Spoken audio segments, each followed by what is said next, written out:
yeah, we'll start. Thank you for joining. So this is something, a kind of basic podcast. We started the initiative for NGOs to make them, kind of feature from the people who want to know about you guys. Right. I think the idea sounds great. I mean, so many people contributing to one cause and then coming together, creating awareness. I think this is a great idea. So I'd like to start with general information about your NGO, about you, how the journey started. Yeah, whatever you want. All right, I'll start from my organization, Sadhya Sadhaiv. Sadhaiv was established in 2019, and the main motive when they started working, it was for providing food and livelihood to the people who are coming from the underprivileged backgrounds. But then the COVID pandemic hit, and the organizers, the founders, and the people who were volunteering, they all came together and they pooled the resources. They aided those underprivileged people, not only with food, but they also arranged for accommodation and for them to go back to their hometowns. And from there was no going back. There was only growth, and we moved further. So currently we have 4 projects running, which are there, the mental health project, which I am leading. Then there's Project Amdani, which solely focuses on providing training and livelihood to people who are from the underprivileged sections. Then there is Project Samaj, which is based on male puberty and mental health. And then there is Project My Pad My Pride, which is on female menstruation. So these are the 4 projects which are running currently. Now, if I have to talk about myself, my name is Mika, and initially I was working as an English teacher when I started with my career. But when I was a teenager, I always wanted to study human behavior. And when I started working, I was observing children, I was observing people around me, and I was like, itni dur aa gayi hu, I have reached this point, why not pursue my childhood dream? So I left my job, and whatever savings I had, I went ahead, I sat for entrances, and I did my MSc in Counseling Psychology from Christ University. And while I was studying, I worked with the Ministry of Social Justice and Empowerment. I worked in various organizations. I also worked in ESI hospitals. I think, the Rajouri Garden branch, and apart from that, the Rohini branch as well. Apart from that, I also worked in this NCPCR. So when I was working with so many people and so many different organizations, I realized that this society where I am living, where I am working, my motto became that I wanted to give back. And while I am giving back, I also wanted to grow. Now, this was something that when I started exploring with different organizations, I came across Sadhya Sadhaiv, and I sat with Palak, the founder, Palak and Vijay Lakshmi ma'am, and I was like, okay, these are my ideas. And then I heard their ideas. I think that was the point, that was the day where I was like, oh yes, I would love to work with these ladies. And they had so much passion in them, and they also wanted to do something for the society, and I also wanted to give back from the skills and the knowledge I have. So we came together, we started with this Project Dhairya, last year in August, and I remember my joining date was 16th of August, and today it's 18th of July. I'm about to complete 1 year with them, and I think the journey has been only beautiful. I mean, I have worked with almost 700 volunteers till now, and there have been so many stages, so many phases of this journey, so many different things that we faced, tackled, we celebrated. So I think it has been, as an individual, whether it's personal or whether it's professional, I have only grown. That's so nice to know about you, having such a vast background of professional experience, and now you are so indulge yourself with helping people. That's amazing. That's quite motivational, because most of the time people are so busy with their professional career, even though they want to, but they can't pursue, and somehow. So yeah, that's a great thing. So I want to know what all the area in Delhi, if I'm not wrong. So what all the area the organization helps and covers people. Right. So when we started, we initially started only from the very popular areas, because we are a volunteer-run program, and initially we did not have a lot of idea that kahan se areas where we can approach. So we started with the areas which are very much easily accessible and where we can access public easily. So the first awareness work that we did, that was in Connaught Place, and that was on Teachers' Day. We started with creating awareness on how teachers also face mental health issues and how they lack a mental balance, like the work-life balance, which is very much essential these days. So yeah, that's how we started. But now if I talk about it, we are catering to all populations, whether they are children, whether they are old age people, whether they are people living in refugee societies or colonies like that, or whether they are, working professionals, even trauma survivors, or, survivors of sexual assaults or something like that. I mean, we are, like, with all the volunteers and all the hands that I'm getting on and all the minds that are coming on in my team, what we are trying is that, mental health should not be something that is only accessible to the privileged. We are trying to bridge that gap. So when we started from that area of CP, the inner circle, and then we spread ahead. We are now functional in the slums of, Jahangirpuri. We are there working and collaborating with various NGOs, educational NGOs. We are currently also working on a collab with Bal Raksha Bharat. I mean, like, I can go on speaking, but this is the main idea. Like, we are tapping into all populations, but while we are doing that, we are also trying to focus and stay focused on the population of the adolescents. Because what I and my team personally thinks that if we are, able to tap into that age group, which is from your 12 to 18, right? So if we are going to tap into that, we are like solving a major issue of mental health issues. Because what we believe is that most of the mental health issues, they stem from your childhood. Begin from And if we are able to provide them the support, the access to the mental health support, even if it's through a support group in that age, the adolescent age, I think we can, bring about the change, especially in the underprivileged sections if we are doing that. So that is like the main motto. But yes, meanwhile, we are focusing on those adolescents. We are also working with other populations. Yeah, it's such a great topic. Even I'm personally, like, because I do see nowadays in India, earlier we used to talk about foreign country, like, data which is from the foreign country, but now because we haven't seen that or accepted this point, there's something called mental sickness also, like, mentally also you have to be kind of strong, or you have to be stable and balanced. We never realized this thing, but now somehow the awareness is getting quite high. People are realizing something called mental sickness, and this is very, very important.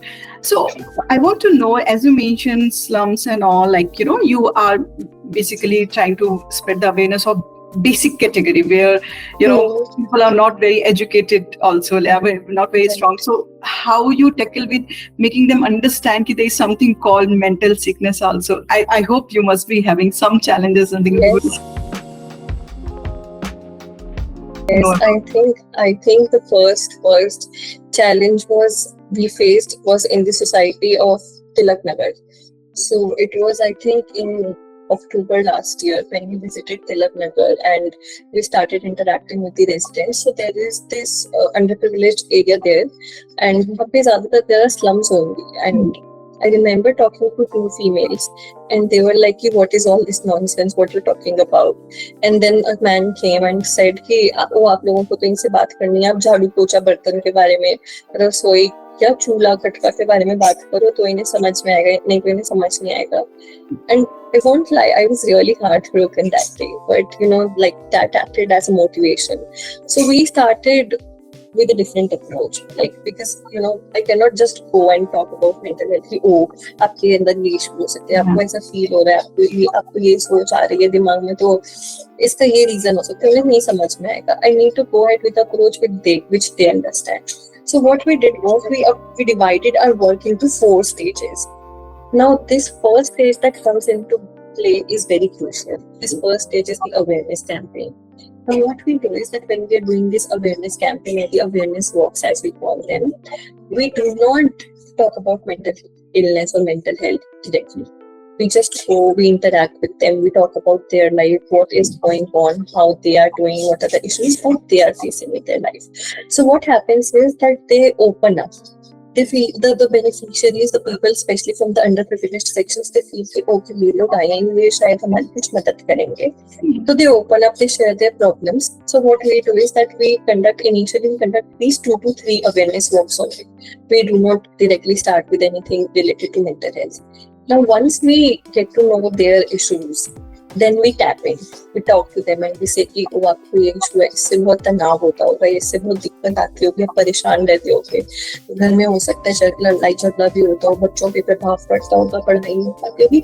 So this is how we take them slowly to the mental health as a topic, and then we start once they are gelling well with us, they're working with us. Yeah, and what happens that we are usually visiting these societies on Saturdays and Sundays, weekends only, because it's volunteer run program and most of us are students, right? So students की छुट्टी weekends पर होती है, तो when we are visiting them, and if there is an exam and one weekend we are not visiting, so next weekend when we visit, they'll be like, oh, आप पिछले हफ्ते क्यों नहीं आए थे? So this is so nice. So we start with these awareness walks. Once these awareness walks are there, we formulate groups. ठीक है, अगर आप 5 लोग 5 घर एक साथ है, तो you can form a group of 5 individuals or 10 individuals, 2 individuals from each household. So this way, once these groups are established, we formulate and we move on to the second stage. We conduct surveys. Now, what is happening that in this survey, I'm not taking any such crucial information from them. No personal information. अगर नाम वो बताना चाहे, तो that is fine. Otherwise, we maintain the confidentiality. But we make sure that we are taking one contact number and one emergency contact number, and we take the survey. Now, what happens is that this survey is a psychological assessment. They do not know about it, but I and my team know. I train my teams how to conduct these surveys, these psychological tests, and we conduct those tests. Now, these tests tell us about the population. ठीक है, इनका stress level यहाँ है, इन लोगों को depression हो सकता है, anxiety यहाँ है. So I get an exact idea what kind of population I am working, what challenges I am tapping into. Once this survey is conducted, the data analysis and all the results are there with us. The groups that we formulated, we go and we start working in those groups. And these groups we call as support sessions. So in these support sessions, what happens basically is that जो हमने starting में awareness walks करी होती है, उसमें हमारे पास जो भी issues वगैरह highlight हुए हैं, we cover those issues first, and then the major mental health issues that were coming up for us that we noticed as a trend in these surveys, we go on to them. Once these are covered, then we move on to other mental health topics which we might think might be suitable in those areas or in those populations. For example, if I'm working in the refugee population, so the anxiety related to their housing or the amenities or the basic facilities they're going to get, that is very high. So once all those basic topics are covered related to mental health, we go and work on that topic as well. उस anxiety को कैसे deal करें? And if we have access to resources, then we provide those access to them also. Otherwise, we create an awareness कि ठीक है, अगर हम आपको नहीं भी aid कर सकते, हम आपके साथ नहीं भी जा सकते. So we are going to share the entire procedure or whatever the government guideline is regarding that, so that you can go ahead, you can share your opinion with the concerned authorities, and you can find a result or a solution for yourself. That's lovely. So how many volunteers at a time we have? Like, what is the team size? Right. So I think the maximum number that we have touched at one point of time is 400 to 500. That was in January and February this year. But currently also we have around 250 volunteers which are active and working with us. And once when we are visiting the field, so let's say if I am visiting an NGO or a society in, let's say, Karol Bagh, so at a time, 10 to 12 volunteers will be visiting, and they will be having a supervisor with them. So the supervisor is usually a psychologist or a master's or an MPhil or a PhD student in psychology only. So, even if the volunteers are bachelor students, they have someone senior with them who can handle the situation if required.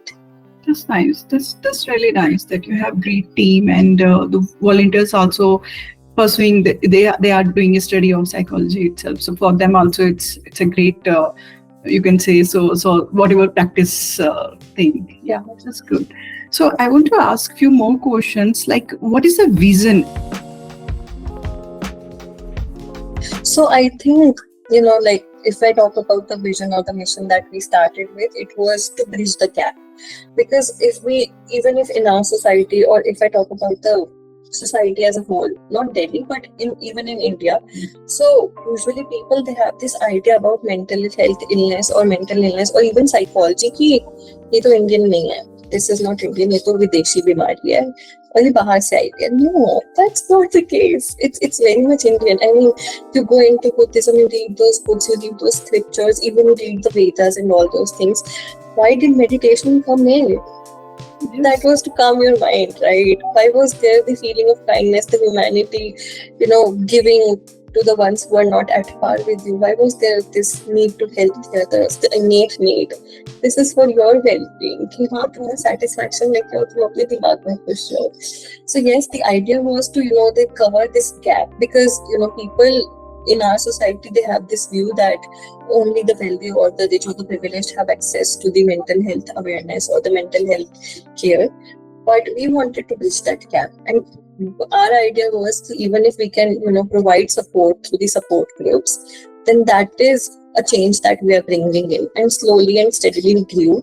And now we are also providing individual therapy. So when we come across someone in the slum population or the underprivileged population, and we feel that this person might not be benefiting from the support group as much as they would benefit from individual therapy, we do recommend individual therapy. We have therapists who take pro bono cases as well sometimes if there is a need of pro bono. Otherwise, the charges are also very nominal, which can be afforded by everyone. I mean, like, we have a scheme where if there is someone who needs therapy and they don't want to take it for free but they want to pay, then they can pay based upon their whatever their financial circumstances are, or we have a nominal fees for them of ₹50.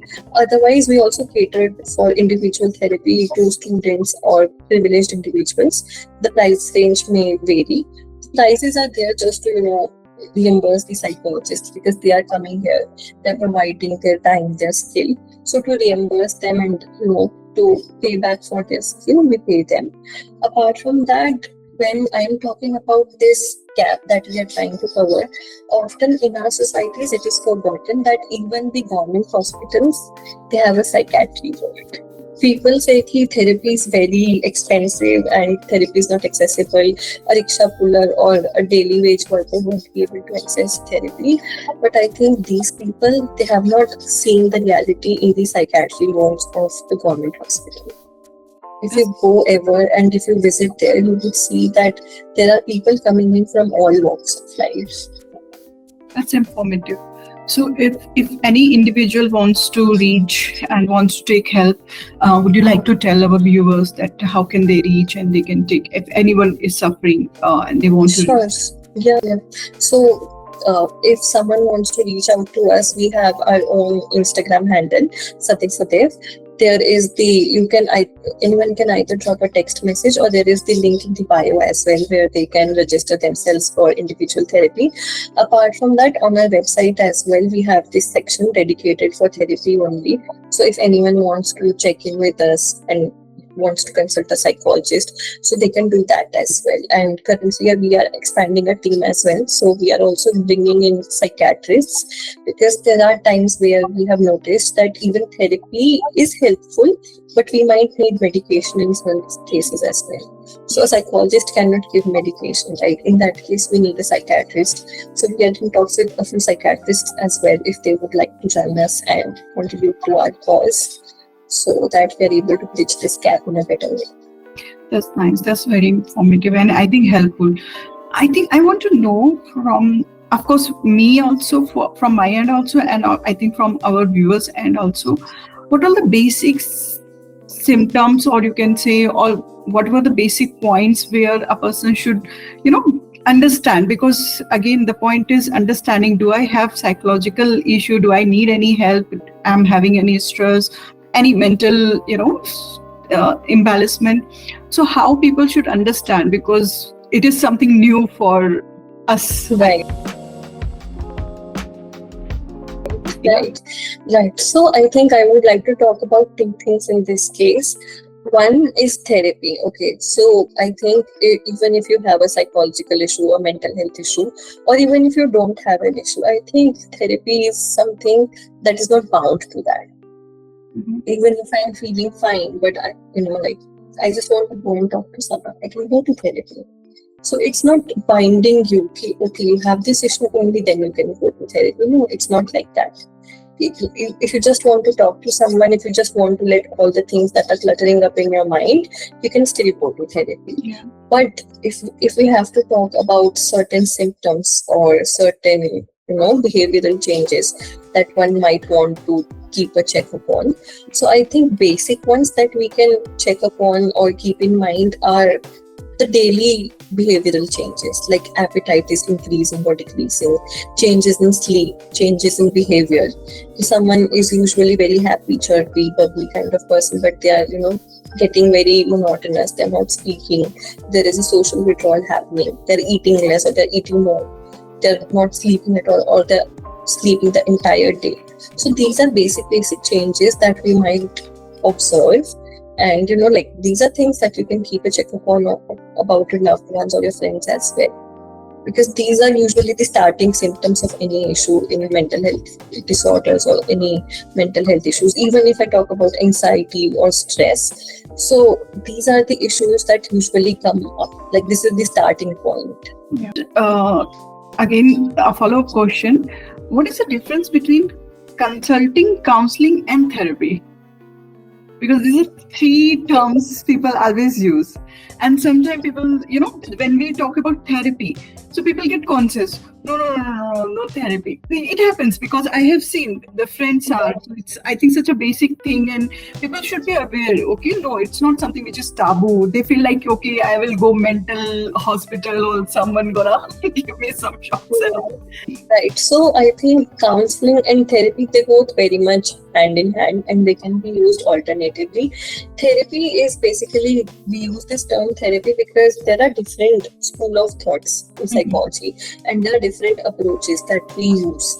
So, I mean, if an approach is developed by, let's say, a psychologist named as Adler, so the therapy given by him or the thoughts given by him, the ideas given by him, that is known as Adlerian therapy. So I might be someone who's practicing Adlerian therapy. But if I talk about myself, I am more into acceptance and commitment based therapy. So my approach is based on that. So therapy, basically, it's the name of that idea. It's not like we are going to do something on you. No, it's not like that. We're just indulging in basic lifestyle changes. We are discussing their life, how they are doing, how they are, going about their days, their weeks. And we are discussing the negative thoughts they might have, the cognitive distortions. Now, when I say cognitive distortions, they might think that they are lazy, right? But that might be the case. There might be some underlying issue why they're avoiding something, right? Yeah. So we work on these things. Counseling and therapy is something very much synonymous. They go hand in hand. But when I come to consulting can be varying, right? So if I talk about therapy or counseling, it is a very much two-way process. Therapy is very much collaborative. If I am speaking 50%, you also get to speak 50%. There might be cases where if you are my client, let's say for an example, so you are only taking the lead, you are speaking. I am just there as a facilitator. I am just scaffolding you, providing the direct direction. ठीक है, हम उस side नहीं जाना, हमें negative side नहीं जाना, हमें पॉजिटिव साइड जाना. So I'm just directing you. So that is usually happening in therapy. Counseling, maybe counseling is more like an issue based. ठीक है, ये issue आ रहा है, तो we are working on that. We are counseling you on that. Career counseling हो रही है कि career related thoughts थे, समझ नहीं आ रहा था, तो हम उस पे based बात कर रहे हैं. Anxiety counseling is happening. So in counseling, there might be instances where the therapist or the counselor is taking the lead, but again, it's a very much collaborative process. Now, when I talk about consulting, in consulting, it could be a very directive approach, and it could be very much consultant or therapist led. Additionally, consulting is not limited to a therapist. Consultation could be by a psychiatrist as well, or by a life coach as well. So consultancy differs in that case. It's very much directive. It's like, I talk and you talk, and then something comes up for you, and then we find out meaning in that, or we dig deeper in that. Consultancy might not include that. So this is how we differentiate in this. Good. And how about when people take online consulting or counseling? Because nowadays too many platforms are there, and people like to Right. involve. So, what is your suggestion? They should be, face to face. It's more effective than, or you can, if, for example, anyone want to reach you, not in Delhi, and somehow not able to, physically available. So, online works, or it's recommended for you to just have a visit and see like that.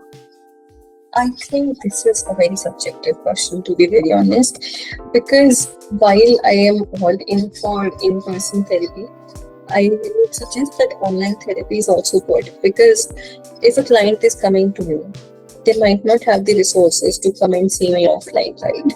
Or they might be coming from such a background, or they might be in such a situation where movement is not very easy for them. So in that case, online therapy, online consultation, online counseling works wonders for such people. But if I have to talk about offline therapy or in-person therapy, I think it's more beneficial, because people get to see each other, like that one physical aspect is there. If my client is sitting in front of another client, I can offer them tissues, I can offer them support, I can give them water.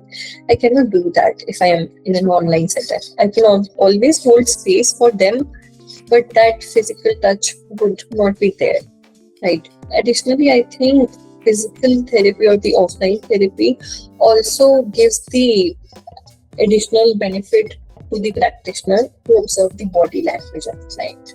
Right now, if I am sitting in front of you, you are only able to see my upper half of my body.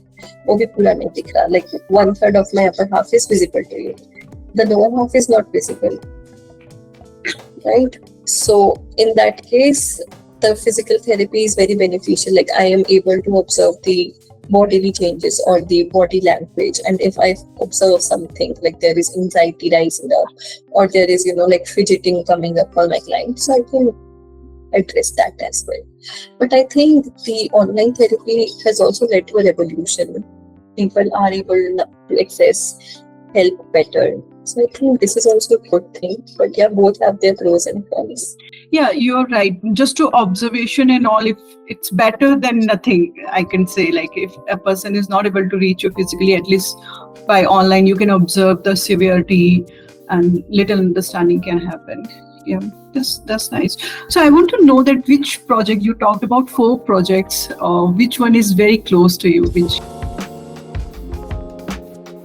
So I think if I have to talk about it, there, the one I am leading is the closest to me, because like we started from scratch. I, Miss Palak, Miss Vijay Lakshmi, our HR manager, Miss Jaya.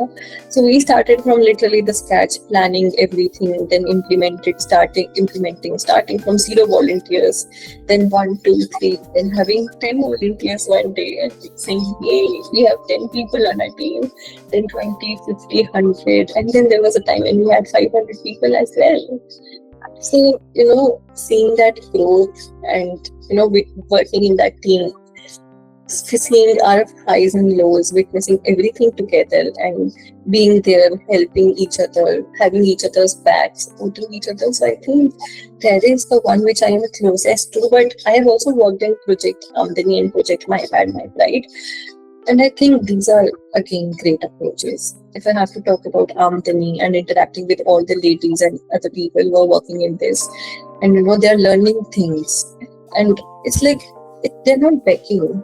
Even if they're earning less, they are doing their own work. If they do not have the skill, they are ready to learn, they're eager to learn, and they're ready to experiment. You won't believe, but these people who are working in Amdani, so they are making handicraft stuff. There are earrings, there are bags, there are, that embroidery work that they're doing. And initially, they did not know anything. We were just providing them the training how to make earrings. It was them only who started exploring on YouTube, and they learned embroidery. So when we saw that they're trying to learn embroidery, then we arranged training for them. Then we also arranged for crocheting because they observed crocheting is a trend on YouTube. So I mean, the growth that we get to witness in all these projects, that is really motivating. तो मतलब एक intrinsic motivation होती है that is coming from inside, एक extrinsic motivation होती है that is coming from outside. These people around us in our teams, they act as that source of extrinsic motivation. कि ठीक है, when they are coming, they are giving their effort, so we can also do it. That's so great. That's motivating for you also. That okay, whatever the effort I'm doing, they are really appreciating, and they are doing more than what I'm expecting. So it boosts Yes. a lot. Yeah, that's such a nice thing. I really am feeling like coming and volunteering, spending some time for some of the projects. Yeah. So how about if I talk about that volunteer help, and if anyone wants to support you, like how the finance are managed, because that is such a point for any organization who are working for non-profit. So for Right. them, this is such a challenge because you're not working for a profit. Okay, whatever your efforts are just selfless. Okay. So initially we were under incubation, and I think our incubation period is going to get over sometime next month. So we have started reaching out to donors and companies this time, and we are trying to get donors and companies who would like to partner with us on our projects, or they would like to donate. They can donate in terms of, like kinds or cash, whatever they prefer. So that is not a limitation. But yeah, we were under incubation. We are still under incubation, but we are exploring the CSR and the donor and partnership part as well.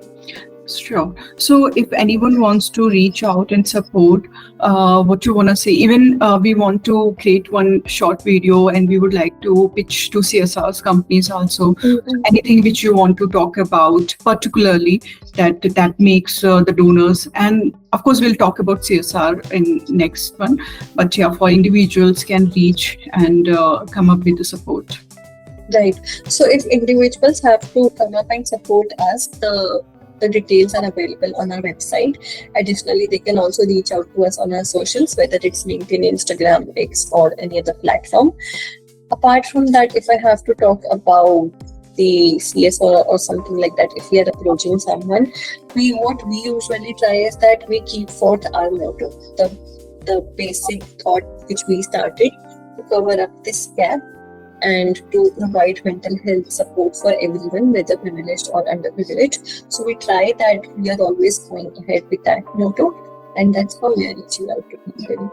Yeah, major agenda is to, of course, help underprivileged, and that is such a thoughtful thing because everyone is busy with helping themselves only. But you have came across out of the whole kind of beard and What I think, like even if I talk about helping oneself, so initially all this like NGO work or volunteer work, it seems कि यार इतना time देना पड़ेगा किसके पास है, or what is the use of this, I'm not getting paid or something like that.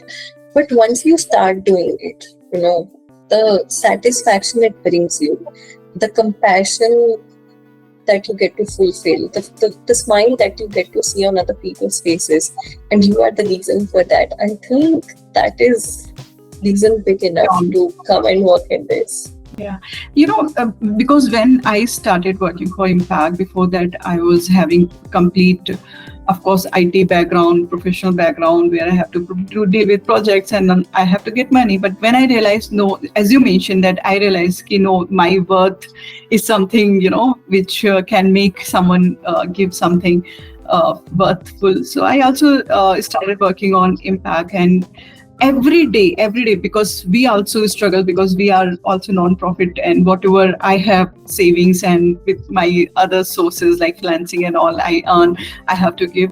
But every day the satisfaction, drags me. Like I feel like, no, I am doing good.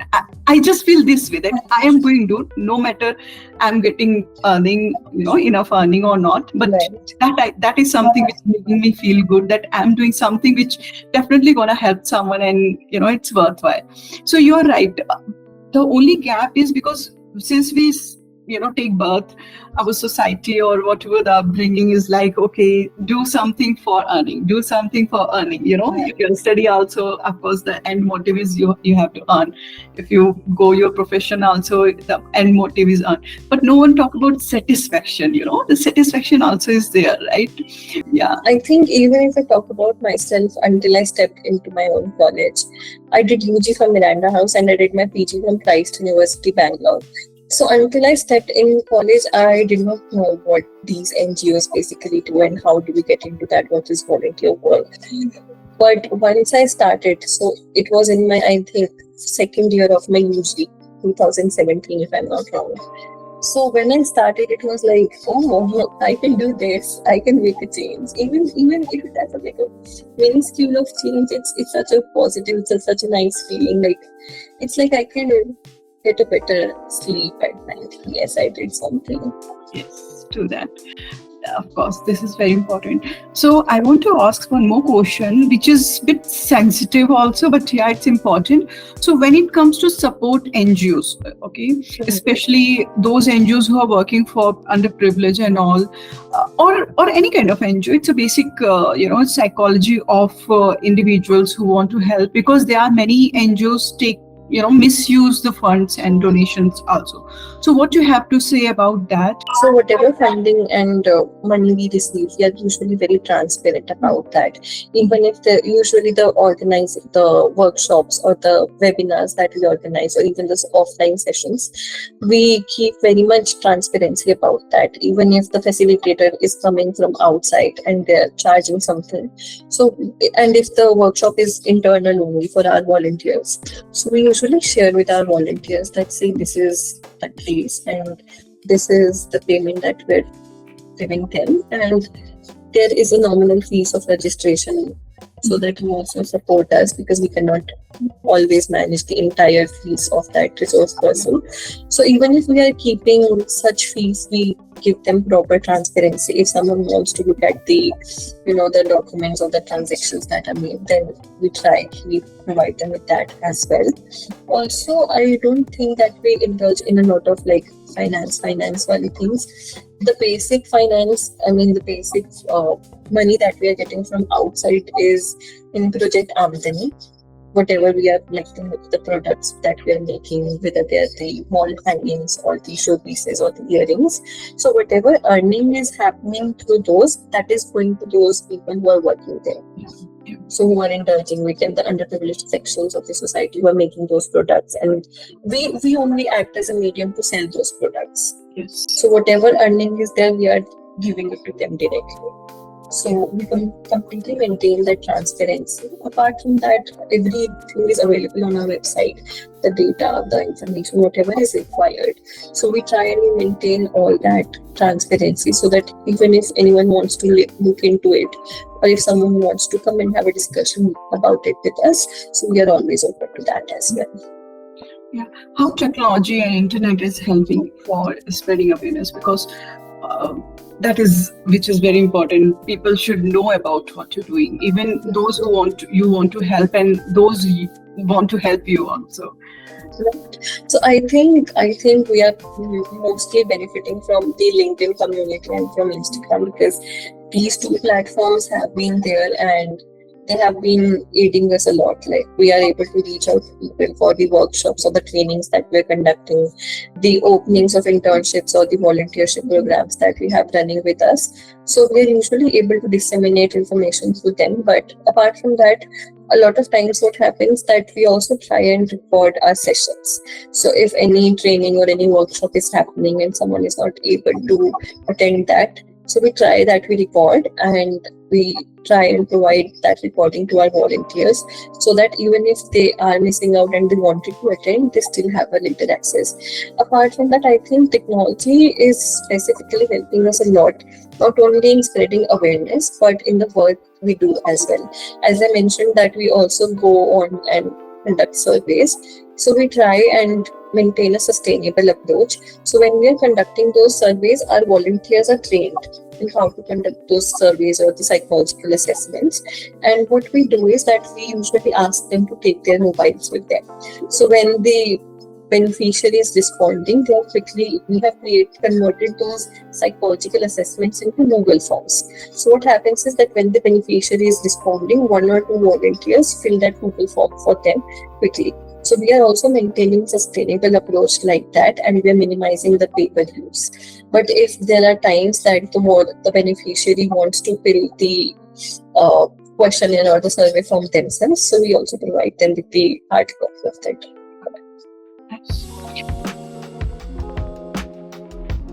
So, how Impact has helped you, and what is your expectation? Any suggestion about that? We being charity platform, so our idea is also create, the trustworthy platform for organizations and of course individual CSRs, because we have realized this is the great gap where individuals want to help NGOs. They have, because the psychology of Dan, it's not from here. It's like Sadiyon se ho raha hai. So people want to help, but just because of those gaps where they realize ki, okay, the funds are misused or not used in an appropriate way. So this is what I have realized, that being experienced in technology, having a vast experience, I felt like I should create one platform where organization can come, and of course those who want to give help can have trusted NGOs. So this is what the vision we are carrying, and of course organizations like you associating with them, working with them, can bring the platform in a level where, of course, if anyone wants to search for trusted NGOs, can find you and can give help. Right. So, Yeah, I think this collaboration is a really great idea. I mean, not only it brought back my entire year of memories and the work I have done, but it has also ignited new confidence in me. Yes, there is more that we have to do and more we have to, bring in. And also I would like to reach out to people and highlight to everyone that this is something that we are doing together. And if you and I can come together, then I think they can also come together with us. They can support you and support us together. And we can actually bring a positive change. Yeah. Even we have recently introduced the NGO profiling thing, where we would like to do these podcasts. Also, those we will definitely, the media team will reach you for the collaboration, and we will put these content on our platform as well, so that those visitors, those donors who want to know about you can reach, and of course your donors also, because the technology is making kind of a platform where your supporters can have more, as you mentioned that, and it's a very basic I think problem where the donors feel that I don't get frequent update, I don't know where my funds are going. So we want to develop that technology where you posted something as an update of something which has happened, and all your donors can get the notification, and that notification bring them more confidence ki, okay, my hard-earned money is going for something worthwhile, because everybody cannot do the thing which we are doing. Exactly. But they feel very satisfied. Okay, some part of my earning is going for something, and we being the source of that. So this is something initiative we have done. Maybe team will reach you for that. So we are doing whatever is best possible to bring the kind of change where we can really bridge a gap of this trust gap of the NGO. Right. I completely understand what you're trying to say. I think this is a great initiative. I mean, like the way we are trying to bridge the gap, and you're also trying to bridge the gap and doing whatever is best possible from your side. I think it also reflects how much you're putting in, and that's really nice to know. Even I want to say, this is something which I personally want to say, that you mentioned you are working for mental sickness, and of course underprivileged, you are helping them. This is such a great thing, and wherever you need any help for any technical level, I can personally work on it and do whatever I can do. Even with our platform itself, we can create something with whatever you feel like okay, technology can help creating any form, anything. We would love to do it. This is something I am really grateful for that. I really wanted to create one platform for this, for mental sickness, for awareness, and of course, making people understand this is such a great thing. Your whole entire body, health is Right. from here. So that should be. Totally, totally. The mind-body connection, I think it's such a beautiful and under-hyped connection that we Yes. do not talk about. But yeah, I would really like to explore it with you in the future if we ever get together again. So, yeah, thank you so much. Any question you want to have, anything you want to add around?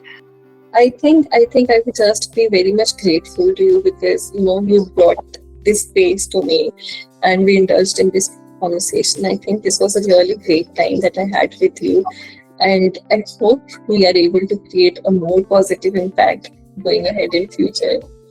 We will definitely, because our intentions are great. And when you do something with great intention, definitely sooner or later it will give impact.